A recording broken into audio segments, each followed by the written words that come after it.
Hi, I am Marina. I'm back. I'm talking about my experience getting ready to donate a kidney as a living donor to my brother John. And I'm just spending a little bit time to describe my experience as I go along so that I can look back and reflect on this time, and who knows, maybe someone can learn from my experience. So this week last week, I had to have that urgent pap smear procedure done. I did that. That was so much fun. And I had also had to switch my birth control pill because, did I tell you this last week? Because you can't have estrogen birth control pill for a month before surgery due to it could cause blood clots. So I got to have my period for 14 days and have a pap. So Johnny boy, I hope you are appreciating what I'm doing to get this across the line. Anyways, the results came back. They were clear, so that's all good. And John was placed active on the ready for surgery to be scheduled list. So we're just waiting to hear to get a surgery date. And I spoke to his coordinator and my coordinator, and screen remains on. Okay. I am also trying out my new toy, which is a Gimbal 360 Insta Gimbal Flow 2.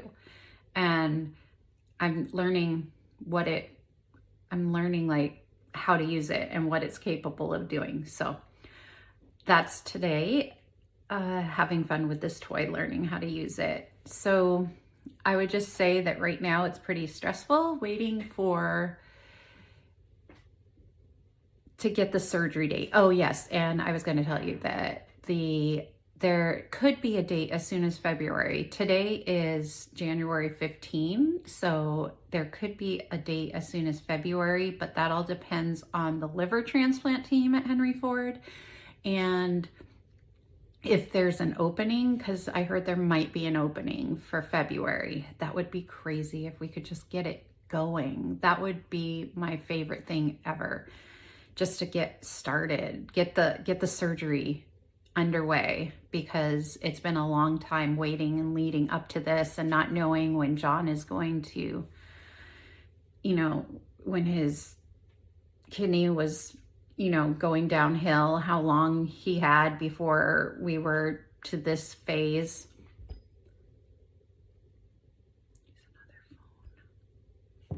I guess you have to keep tapping the screen every minute and a half to let it know you want to keep filming. So anyways, yeah, so John, he's on dialysis now 3 times a week, and maybe this will actually help him be like extra appreciative of what I've been going through to get this across the finish line for him. I don't know. He's not very expressive. He has Asperger's syndrome, so that is something that has affected his ability to express empathy. I think he has it. I just don't think he really expresses it verbally or non-verbally, honestly. But I do know that I think he really, he trusts me. I've helped him through what all the options are as we go through this process. I want to make sure I'm not telling him what he needed to do. So that's been something that we spend time talking one-on-one to make sure you're on board with this plan. And did I mention about the 14-day period? I have had my period for 14 days because I had to switch birth control pills to avoid, you can't have estrogen birth control pills for a month before you have surgery because it could risk for blood clots. So